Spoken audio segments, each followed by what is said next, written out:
membahas dan melanjutkan pelajaran kita pada mata pelajaran perbankan dasar untuk KD yang keempat, yaitu uang. Nah, apa-apa saja materi yang akan kita bahas pada materi uang ini? Yang pertama, sejarah uang, yang kedua pengertian uang, yang ketiga syarat uang, yang keempat kriteria dan fungsi uang. Kita masuk pada sejarah uang.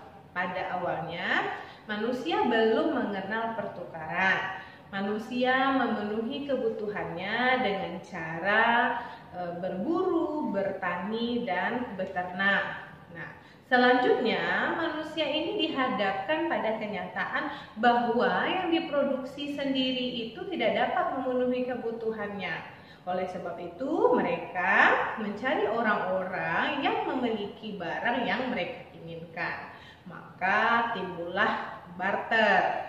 Nah, karena sulitnya menemukan orang-orang yang memiliki barang yang mereka inginkan, mereka menciptakan kemudahan, yaitu menciptakan barang yang bisa ditukarkan dengan uang. Maka pada saat itu muncullah alat tukar. Nah, alat tukar ini tidak memiliki pecahan sehingga sulit menentukan nilai uang.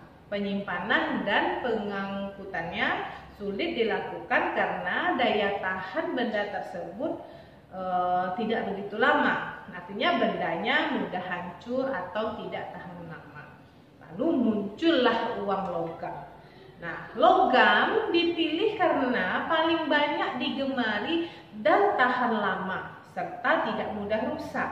Walaupun mudah pecah namun tidak mengurangi nilainya. Lalu kenapa logam? Kenapa harus logam? Nah, karena memenuhi syarat sebuah uang, yaitu emas atau perak. Nah, uang logam emas dan perak disebut juga dengan full bodied money. Nah, full bodied money ini nilai intrinsiknya atau nilai bahan uang sama dengan nilai nominalnya, atau nilai yang tercantum dalam uang itu sama dengan nilai uang tersebut. Nah, seiring dengan perkembangan waktu, mulai timbullah kesulitan dalam penggunaan uang logam, emas dan perak karena bahan bakunya terbatas. Penggunaannya juga sulit dilakukan dalam jumlah yang besar. Maka muncullah uang kertas.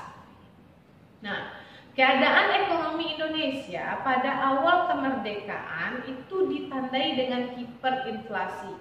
Hiperinflasi adalah tingkat inflasi yang sangat begitu tinggi sebagai akibat tidak terkendalinya mata uang yang beredar. Jadi ada 3 mata uang yang beredar yang berlaku di Indonesia pada saat itu. Yang pertama ada mata uang Jepang, ada mata uang Hindia Belanda, ada mata uang The Javase Bank.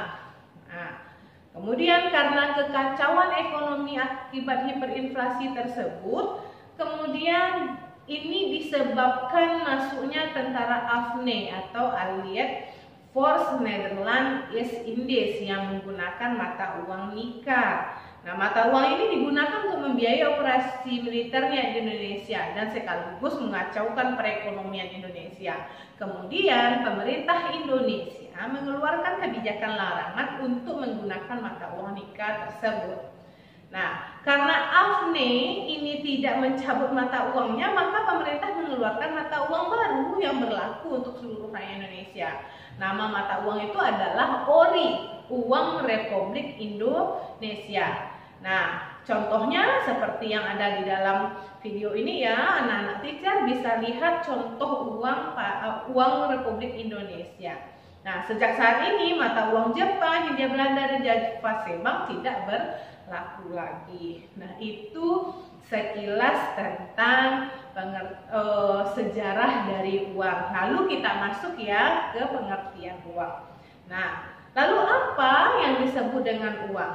Uang itu adalah suatu benda yang dapat diterima secara umum oleh masyarakat untuk mengukur nilai tukar menukar, dan melakukan pembayaran atas pembayaran barang dan jasa pada waktu yang bersamaan.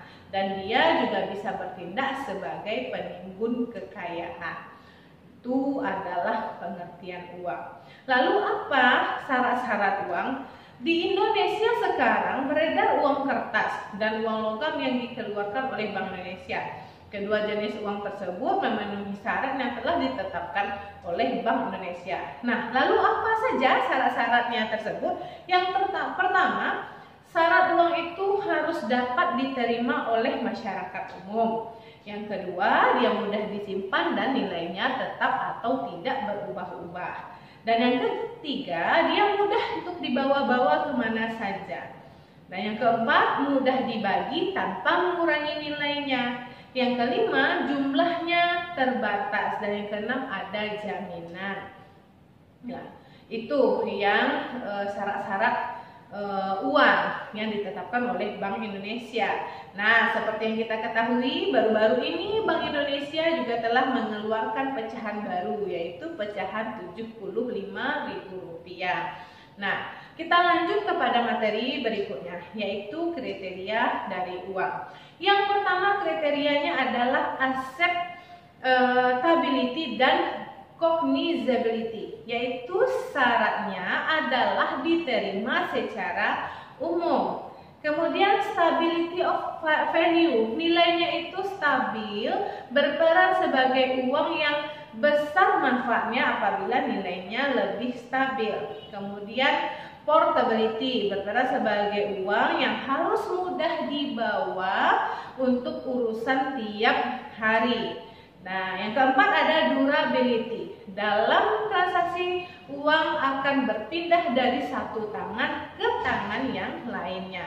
Yang kelima adalah divisibility, yaitu uang digunakan untuk menetapkan transaksi dari berbagai jumlah, sehingga uang dari berbagai nominal harus dicetak untuk mencukupi transaksi jual beli.